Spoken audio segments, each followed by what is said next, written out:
We've got a very important panel discussion on investing in nature. How can we ensure investment to finance the transition? I'm going to sit down for a little bit. Maybe I'll stand after then. Right, let's introduce our actual guest first. Joanne Marlow is with us. Joanna, come onto the stage. Chief Executive of UFT Finance. Big round of applause for Joanna. Joanna is sort of alone with me. I feel a bit sorry for Joanna because there's 4 on virtual remote and there's us 2 on stage. But we're gonna fill the stage, aren't we, Joanna? I want to also say hi to Bettina Prato, Senior Coordinator, Smallholder and Agri SME Finance and Investment Network International Fund for Agriculture. Angela Falconer, Advisor, Climate Policy Initiative Global. Eugenio Diaz-Boria, Head of Department IFPRI, and Prateep Basu, co-founder and chief executive officer at Satshaw. Brilliant. Right, as we're here, Angela, let's start with you. This is where I like everyone. In fact, Joanne, let's start with you.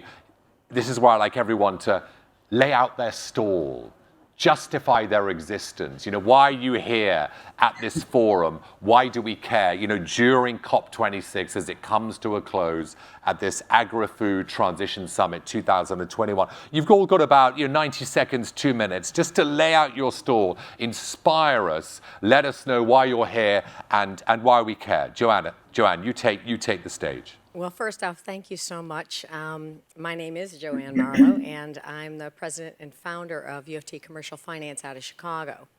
And what brings me here is my affiliation with Springfield Agri, which is a UK think tank. And it's probably one of the most innovative hubs for really bringing together people that are getting on the ground and making things happen in regenerative agriculture. We bring the investable framework to the table. With regard to how to not only inspire farmers to adopt regenerative agricultural practices, but also how to truly create. I mean, I've heard a lot of things in this conference about public-private partnerships, but there is always one thing missing in my mind, which is how you really inspire a corporation to take action, and not action with words, but action directly with regard to their balance sheet and lending the strength of their corporation to the effort. And we've created a vehicle for doing exactly that. And we're thrilled to see it being adopted in the regenerative ag space. And we're launching currently our first major programs out of India, Kenya, and the UK to basically run the traps on what we've created and hopefully make a significant influence. Great, thanks. Thank you very much, Joanne. Perfect introduction there. Bettina, tell us why you're here virtually and why we care. Well, I wish I had been able to be there in person, but unfortunately I'm stuck in Rome. Still a great pleasure to be with you today. So why am I there? I'm there because small and medium enterprises operating in food and agriculture are a really, really important part of the equation if we want to transform food systems to deliver, not just in terms of climate and environmental impact, but also in all the other important areas of development impact that food systems are so central for: nutrition, livelihoods, jobs, and so forth. So there's 3 points that I'd like to make here. The first is the theme of this session is investing in nature. And I think it's really important that we consider that the centrality of investing in small and medium enterprises when we talk about investing in nature. Second, it's really important to have a multiple win mindset. I think when we think about a financial system that can support the kind of transitions we need in food, and so bringing together this livelihoods, inclusion, nutrition, and climate impact areas together, not an easy feat, but really important.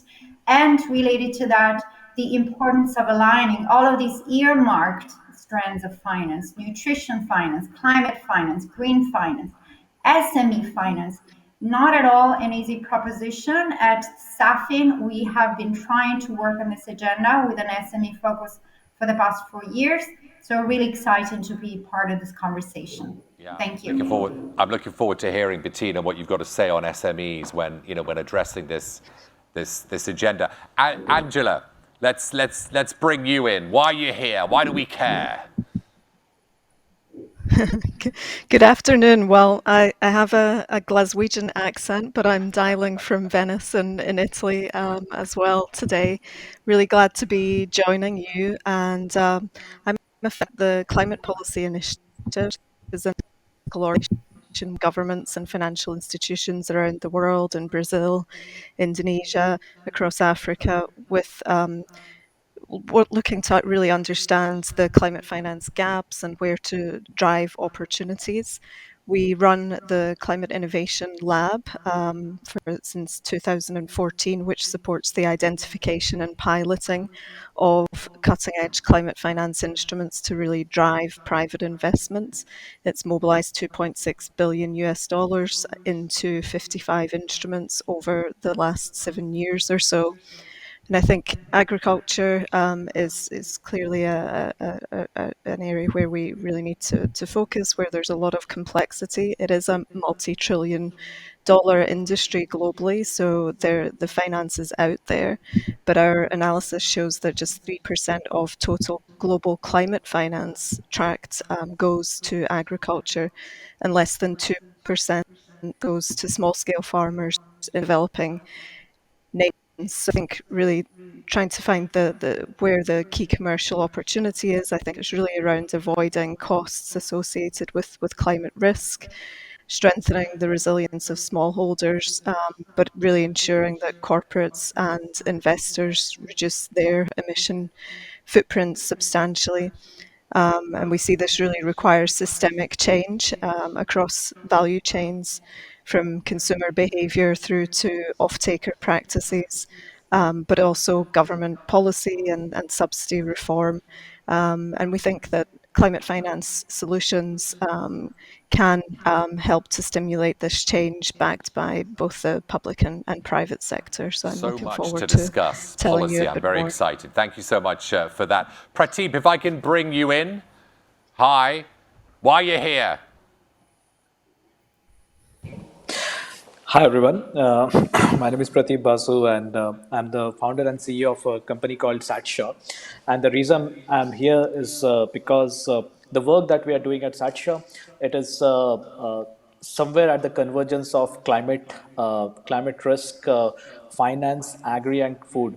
So I'm here to essentially discuss at a broader forum such as what is today on how smallholder farmers and their financing of the entire supply chain is very very tightly linked with data, and how we should focus more on that, because agriculture contributes one third of the global carbon emissions, and it is not going to be an easy task to move them towards sustainability, especially the smallholder farmers, and finance plays an important role in that, and all of that somehow is linked with what quality of data that we are able to bring to the table in order to transition this very complex system into a more sustainable system for the future. And I hope that through this forum we can achieve that, both through dialogues as well as partnerships. Thank you. Yeah, we definitely need better data, better quality of data. Well said. We're going to come back to that. And last but not least, Eugenio, tell us why you are here. Thank you for joining us. Thanks to you. First, I was invited, so that's why I'm here. But basically, we are part of the group of international research centers. We are 8,000 scientists working in more than 70 countries, developing countries, working on science and technology at the farmer level. But at the same time, we have modeling and foresight capabilities and policy analysis.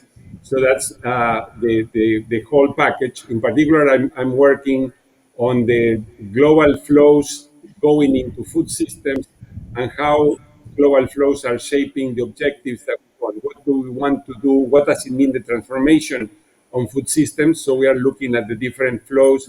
What is the quality of the flows? What things that they are financing? Some of them may be bad. We have $8 billion, 800 billion in fossil fuel subsidies. We have agricultural subsidies that are not working. So how can we shape those flows in a way that help us to achieve the goals of the transition, all the SDGs, but also the Paris Agreement or the Convention on Biodiversity? Well, stay there, Eugenio. How do we shape the flows? Come on, let's start answering some questions. Tell us more about these flows, the global flows going into the food system. How do we shape them?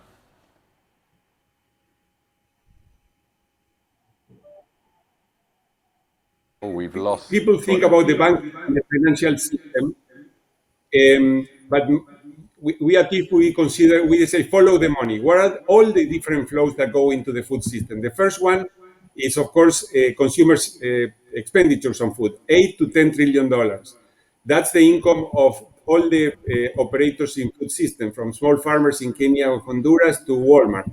So those are the internal flows. How you shape that? You have different policies, incentives that try to make those flows work in terms of the objectives that you define. Second, you have four external flows. You have the international development flows, the public budgets, banking system, and capital markets. For each one of those, you have different potential interventions. Some of those are things that the governments can decide by themselves. No? If you want to change the shape of your agricultural subsidy, or or you want to change the way the type of things that you are financing through international development money, for instance, no more coal-based energy projects.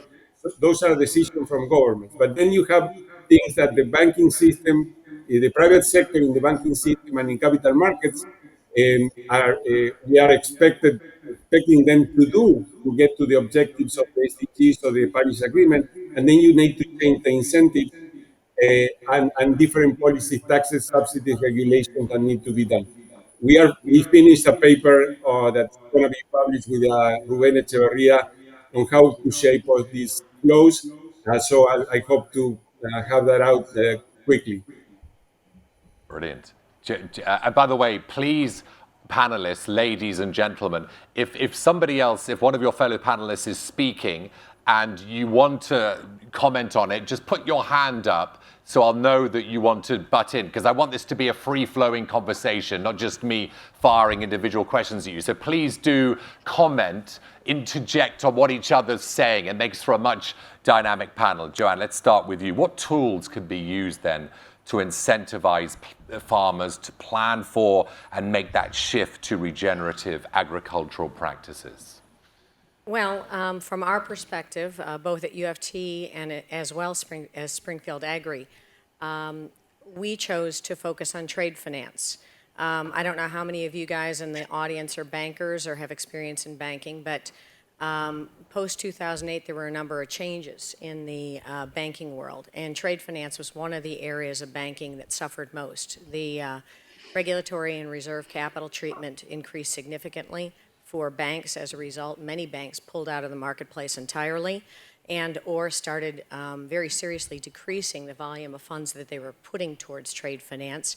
And what they did keep in the market stayed for some of their largest and most preferential clients, which pretty much leaves the small to medium enterprises without many options. And when you turn into agriculture, it meant a lot of these farmers now were going without and trying to figure out how to work without that bridge capital that they need to get the job done.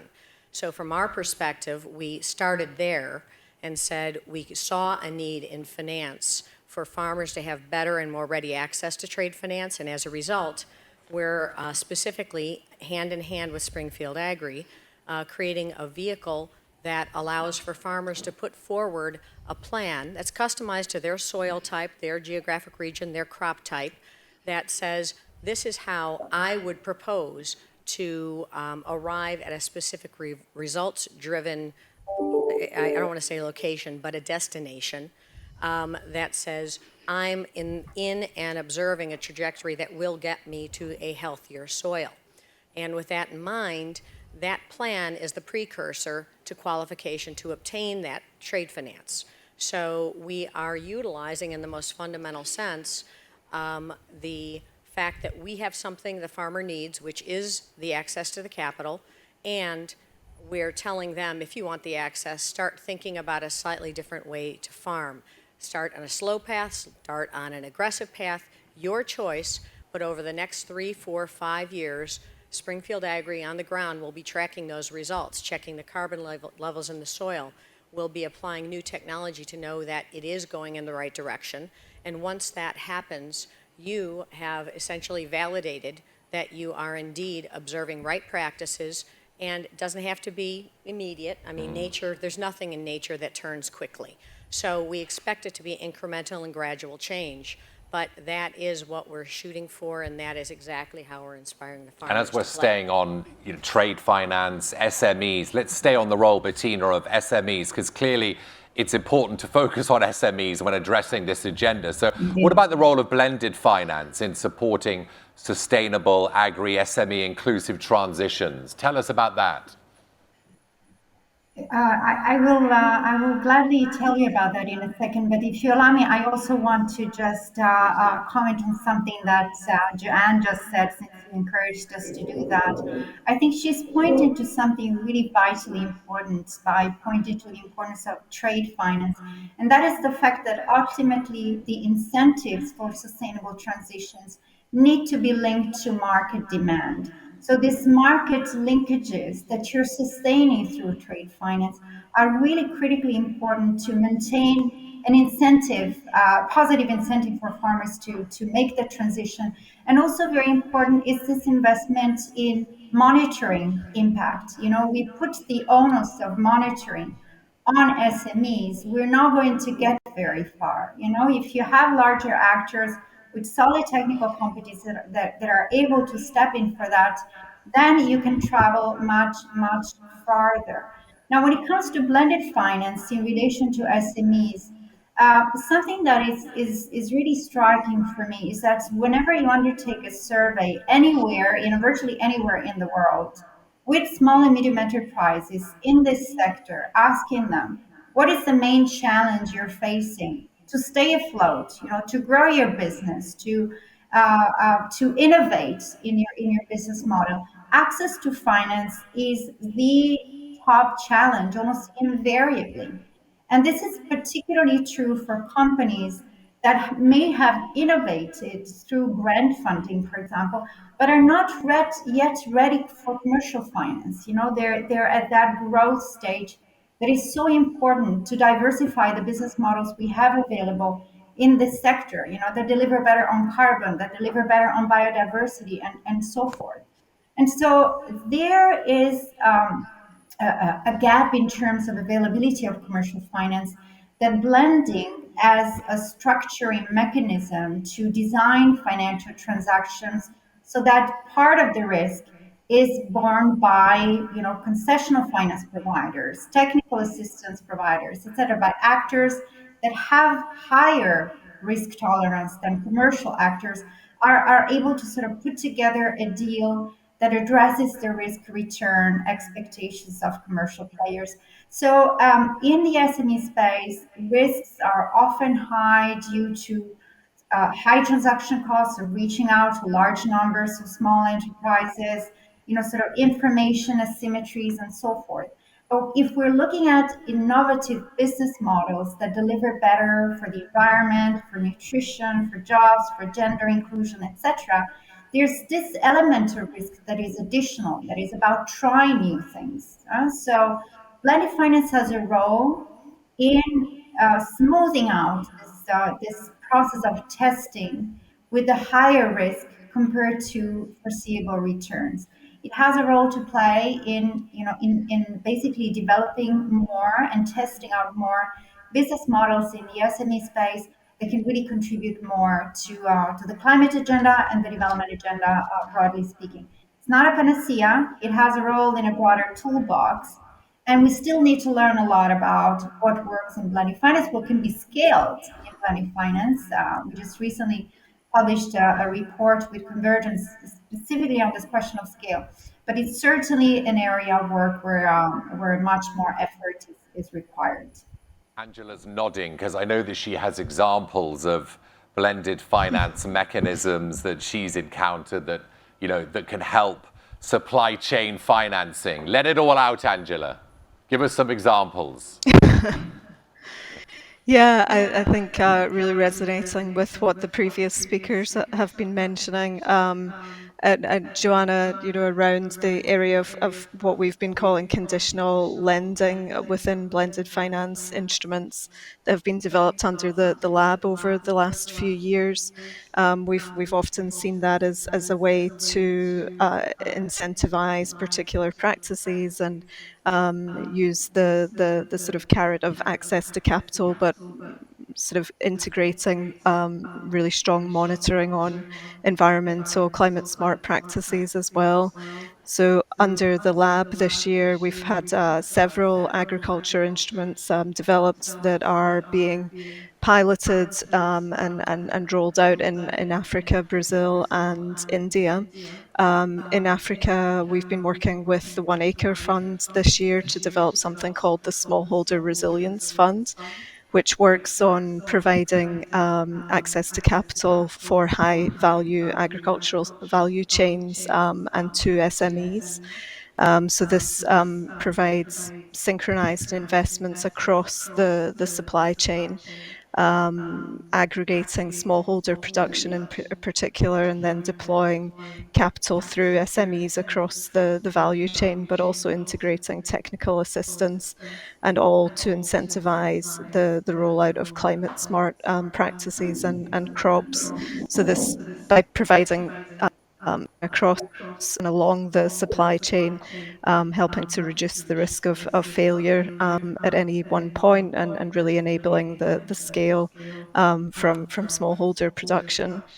But we've also seen this year the development of instruments which are more related to the technology side of things in the cold chain in India, here working with BASE and EMPA on cooling as a service, where they've looked to develop an app that can reduce food waste and increase farmer revenues by providing farmers with access to solar-powered cold storage facilities, and knowledge related to that without upfront costs, so really spreading the costs over the lifetime. And we can see there with the modelling that we've been doing that there's really positive financial returns and carbon reductions, as well as important profits for the farmer side. And maybe just one final example, in Brazil, more on the sort of practices and approaches side, the Brazil's NDC had a goal of implementing 5 million hectares of integrated crop, livestock, and forest systems as part of their objectives to reduce greenhouse gas emissions by 2030.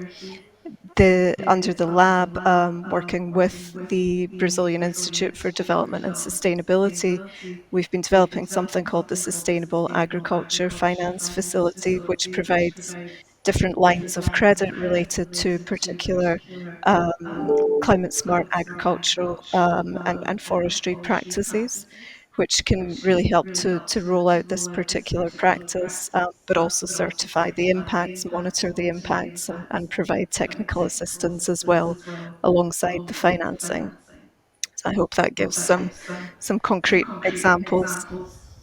Thank you very much. So we've touched on blended finance. I want to move on to data because the FAO, to quote them, said, as the COVID-19 pandemic continues to unfold and the world moves further off track in meeting the 2030 SDG deadline, timely and high quality data are more essential than ever. So Prateep is chomping at the bit to talk about data, and specifically satellite data. So how is satellite data, Prateep, being applied to help solve the problem of financial institutions and agriculture lending? Well, first, let me connect the two bits. It's very non-standard to connect finance with space technology, but already happening in many parts of the world. So I'll state with examples where actually satellite technology is being used in finance. But let me give a background for the audience who may or may not be exposed to the growth that has happened in the space technology segment. So over the last decade or so, the availability of satellite imagery both from public space agencies as well as commercial companies has increased exponentially. I mean, there was a time when you would need almost a month to get image of the same place again, which has reduced to less than a day today. So it's almost like an IoT in space. Now, what does that do in terms of data collection capacity? So this is planetary scale data. You can be anywhere in the world and still be able to gather an image at different time instances as per your requirement. Now, how do we connect that to finance? That is where our company was has been working for the last 4 years in India and some developing countries, because the biggest friction for deploying capital, especially on the input side, because the entire ag finance supply chain is pretty big. I'm speaking of input finance, that is how do you fund a farmer to invest in his land and go till harvest. So looking at the type of farmers, smallholder farmers, there is a lot of variability in their production. There is a lot of risk associated with them, and most of the banks, large banks, still they want to focus on the larger farmers because it's just less risky. So that's where this satellite data part is playing a big role. Now, the good thing is you can always go and look at how the patterns of farming, water usage, all soil type have changed at a farm level. This is unprecedented in terms of all other technologies that are available, because risk is all about history, and you can't send a drone or a person back in time. But if you already have archival satellite data, so if you're able to estimate the risk at at an individual farm level, you can price that risk. You can extend the capital that may not have been unlocked had this data not been available. So just like every person who is connected to digital banking has a credit score, what we have been doing is building an asset score, a land score at Satsho, which essentially acts as a supplement to a credit score, because credit scores are based on transactions. And if you look at the smallholder farmers, they are mostly going around on cash economy, cash based economy in developing countries. I'm coming from India, and it's still the credit scores of all most farmers are poor. So this particular aspect helps the number one, banks to disburse fast because they have a better perception of the risk. The next part is post disbursement, because when you're financing at the farm, you also have to collect back, and most financial institutions, they want to have as less physical infrastructure as possible. So by being able to remotely monitor each and every customer of yours, being able to advise your customers as well, that when there is a potential pest attack, when there is a potential of flood, because most of the risk in agriculture today is coming from climate risk. Obviously there is market volatility, but climate risk forms a big part of it, right? And by integrating satellite image derived, satellite and weather derived insights into the banking workflows, the finance workflows, we are essentially embedding this kind of data as a core part of both pre-disbursement and post-disbursement risk management. I think I stop here. I hope this gives a picture of how space and finance are meeting today. Well, you've inspired Joanne she wants to jump in, so let's listen. Yeah, I couldn't help myself. I absolutely agree entirely with what you just said. Everything that we do, both at Springfield and at UFT, is data-driven. And what was just pointed out with regard to the satellite imaging, incredibly important. But what we go is one step further also. Just like I was talking about, bringing the farmers in and giving them a solution, giving them that access to the trade finance, The tit for tat or the reciprocal action that we require is that we're allowed to go ahead and put actually in-ground probes into every one of those farmers' fields. I believe it's about one probe every 2 hectares or so. So the small farmers were actually able to get in and pull not only the satellite images, which are incredibly important, but we're able to also go further and get the underground, the component content of the soil, the moisture content of the soil. It aids in the predictive analytics for flood resiliency. It aids in being able to have predictive weather patterns like you were just talking about. All these things are vital to risk management. And and I'll go back to the blended finance comments of the 2 ladies before as well. That's equally important because when you start to look at how you're going to finance various types of farms, it's really, really easy to justify it on a big farm. But the reality is most of the farms that operate are very, very small to medium enterprise for sure, and many of them extremely small.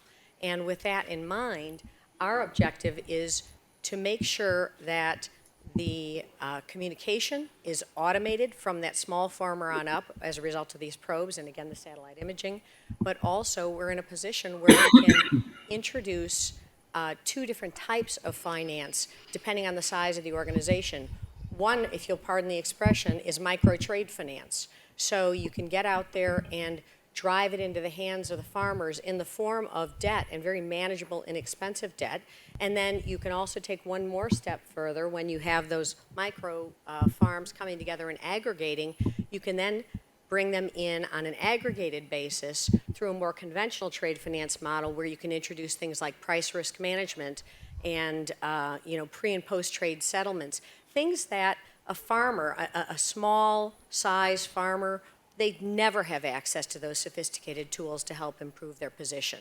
So we think that between exactly what you're saying, the data-driven components, coupled with innovation in the finance itself as far as creating new types of blended finance so you can touch small enterprises as well as larger, that's going to be the key to make this something that is totally scalable and geographically agnostic as you roll it out across the globe. And that's really what Springfield's trying to do. Thank you, Joanne. We're getting a question from the audience. I'm going to throw it Eugenio's way. Eugenio, you're going to answer this question from the audience. It's about the costs of the transition. What are the costs of the transition? And why are there a variety of different estimates? Well, first, you need, because the objectives of the transition may be different. It depends on if you're thinking only on eliminating hunger or putting the production in a trajectory that it's 1.5 centigrades compatible, or if you have some other objectives in terms of biodiversity. So first, you need to look at how many objectives you want to achieve with the interventions that you want implemented. From that, also, you are thinking about the whole food system or just the primary section, or perhaps fisheries. And are you talking about developing countries or the whole world? And there are a lot of different assumptions about the growth patterns of the world, the different circulation models for climate change, and a variety of parameters, and also sometimes just whether you are quoting the costs in what type of dollars, what constant dollars, purchasing power parity dollars, and finally, if you are talking about total cost or additional cost over a business as usual. That's why you have a variety of different estimates. For instance, in the case of this study by FOLU, that about 300 billion, 350 billion, that would be the cost of 10 transformations in food systems. If you go at the other scale, the International Energy Agency calculated about 3.5 to 4 trillion dollars the transition to a net zero energy system. So as I said, first the objectives, the methodologies, and the coverage. That's why you have so different cost estimates. But that's very important because from the cost, then you can discuss the financing. Does anyone have the courage in this physical room to ask a question? If you do, put your hand up, ask, tell us who you are, where you're from, and far away. There isn't much courage in this room earlier. Oh, gentlemen, yes. I do like audience participation. Remind us your name, where you're from, and far away, sir. Thank you. Thanks very much. Tim Aldred from Fairtrade. In the question about data, my question is who owns this data? It's a big question in terms of our own data with Facebook and so on. If you're a smallholder farmer and you have people coming to implement big data systems, who is going to own that and control that, and who is going to have the power in that new data relationship? Who fancies this one? Put your hand up. Yeah, start with Joanne and then we'll move across. Who owns the data? Well, I love the question. Generally, the data is owned by the entity that gathered the data. However, in the interest of being equitable, what Springfield has put together is a structure whereby that data will be essentially anonymized and put through dashboards so that those farmers that did make a data contribution as a result of the fact that they received the trade finance will also have access to that underlying data with regard to their own decisioning process in managing their farm or as much as possible trying to get a little bit ahead of the curve with regard to the edge that data access can provide. Joanne, just bring your mic closer to you a little bit more. It's absolutely. Fine. It's fine. Yeah. Sorry about that. It's okay. But yeah, the data ends up being owned by essentially the gatherer, but we want to make sure that there's consideration to the parties that contributed to that data. So we try to balance that as much as possible. Well said. Anyone else want to tackle who owns the data? No? Okay, good. We can move it on. Oh, was there another question? Yes. We're waking them up, panel. Oh, hang on there. We've got another question. I'll ask this to you, Prateep. Whatever it is, you're getting it, so you better be ready. Well, you might want to take it or you might want to give it to your colleague. Okay. In the lower left-hand corner. I'm sorry, I forgot that gentleman's name, but my name is Mike Wolk from Corrigan. With regard to the remote measurements, if we think about regenerative agriculture, it's really about carbon. I mean, that's the most consequential atom in this whole process. I'm curious how you measure carbon sequestration levels in soil from the atmosphere. Well, Prateep can talk about carbon sequestration. So can you answer that question, Prateep, how you measure it? Yes, sure. See, this goes to the principle of how satellite remote sensing works. It's based on the different discriminating signals that we get from in the various bands of electromagnetic spectrum. So carbon, nitrogen, vegetation like chlorophyll tissues, concrete, all of these reflect in different bands, and we are continuously sensing that from orbit, and that is the first way to at least identify where carbon is. Now, the quantification of that carbon is not possible from this signals, which is where a statistical way of sampling and data collection on the ground is used, which is then scaled using certain mathematical models derived from the satellite data. So that is like the basis here. However, with all honesty, I do see a lot of work yet to be done. These are like hyperspectral satellites which are required to do carbon estimation, and there are not many of them, unfortunately. And also the acceptance of such tools for scalability of carbon measurement, it's still a few years away. I would rather say this is like out of the R&D labs and still being commercialized. That's the phase where this technology of carbon assessment remotely is. Joanne. Well, first off, thank you very much for the question. We're actually very proud of the fact that Springfield Agri spun off necessarily because there was not this type of data and this type of ability to extrapolate exactly what you're talking about, carbon content, which is everything about this conference is about carbon content. And as a result, we have these magnificent brainiac people that work with Springfield, incredible number of academics and technologists, and they've actually created, in the probes that we put in the ground, they've actually created for the first time a way to actually reverse engineer and define the exact content of that soil as to the carbon content specifically. And we're proud to say that when compared to data from the Rothenstedt Institute, we've now shown it to be 99.3% accurate with historical data. So this is something groundbreaking that does not exist in today's market, and that technology will start being rolled out as we go into 2022 on these first transactions. Because the key for us is to not provide model-based information, but real results-based data that allows a farmer that's doing a good job to be rewarded for doing that good job. And the next natural step is a much more fluid and likely accessible carbon credit opportunity for the agricultural parties that we're working with.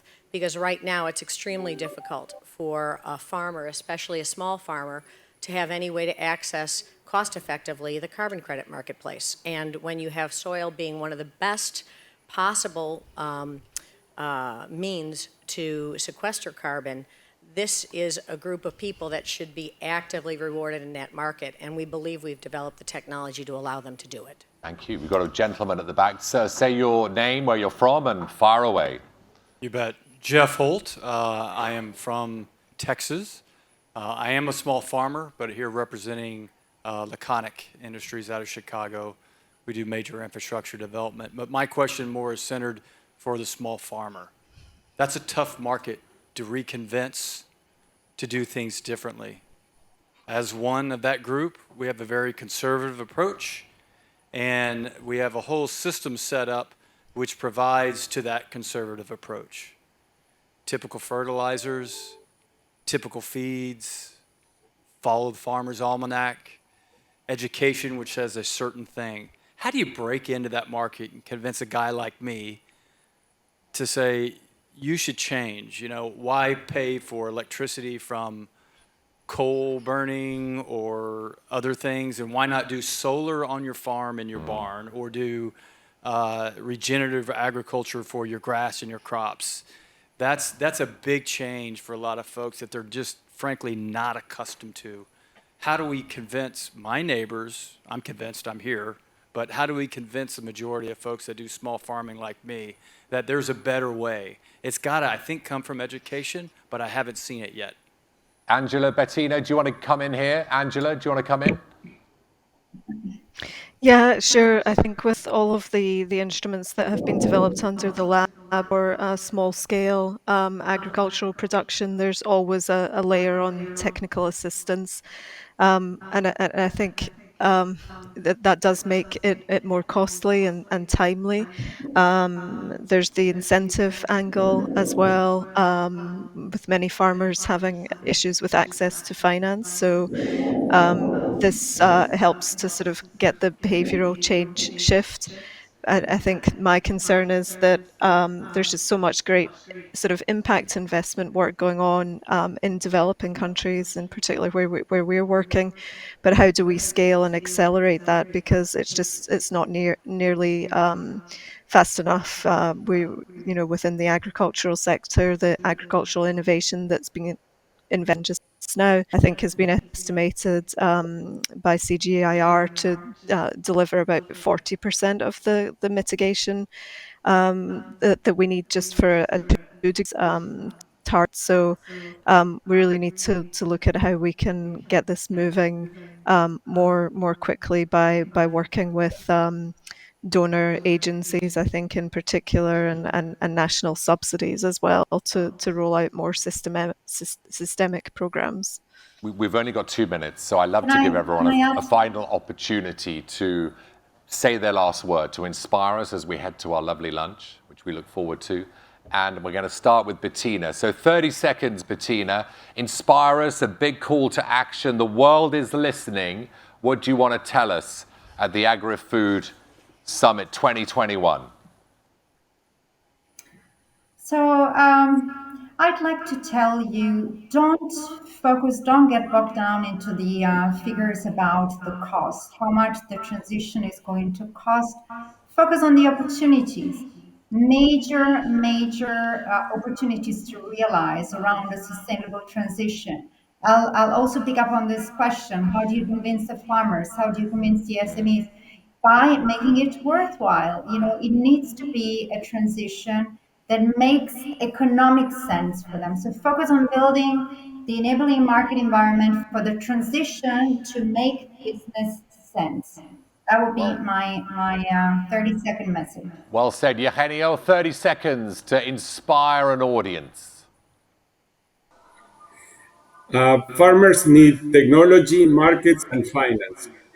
The best way to use public money is to help develop the technology and the science, structure projects with small farmers that can then bring private sector investment.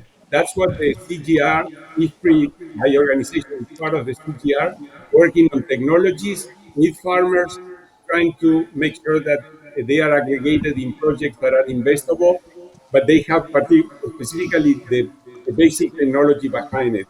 And as Bettina said, the opportunities are there, but then public money needs to be used in a way that brings private money, which is the largest portion of the potential financing that we have. Thank you. Prateek, take it away. See, my 30-second message would be that we need to look at highly scalable solutions. That's the need of the hour for making agriculture sustainable. And at Satsha, we are doing that here in India, Philippines, and other developing countries using satellites, AI, and predictive analytics, just like was mentioned during the panel, to make financing agriculture more predictable in the event of climate change. So, if you have any questions, want to engage in discussions further, please feel free to reach out to us. We are open to make our solutions scalable through collaboration. Thank you. Yeah, please do that. Angela. I think I'd say let's get more pressure on donors and development finance institutions to get more concessional capital into the agricultural sector to really scale, accelerate work that impact investors, but also to help to develop the sort of monitoring of corporate commitments within this sector as well to net zero.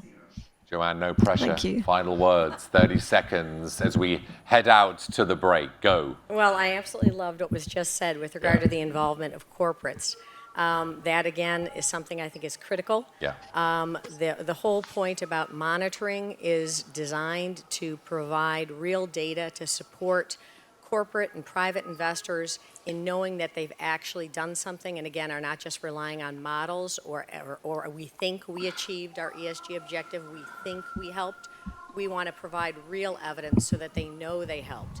And then with regard to the methodology and the means of bringing that corporate money to bear, there are new tools available that essentially can help to bridge that gap, because it's going to be a bridge too far. Nobody is going to be able to scale regenerative agriculture across the globe if you don't have real corporate involvement. And it's not just carving up a little bit of money and putting it aside and saying, there, I did my job. What you have to do is actually make it so that there's real current shareholder value being added to the corporate books the day that they do this transaction. It's not enough to say 5 years from now, wow, won't things be great and isn't this utopia? It's now, how do they answer their shareholders and let their shareholders say, we're doing something good while we're at it. That's going to be the key, and that's something I think we're very proud of at UFT. Please give our wonderful panelists a big round of applause.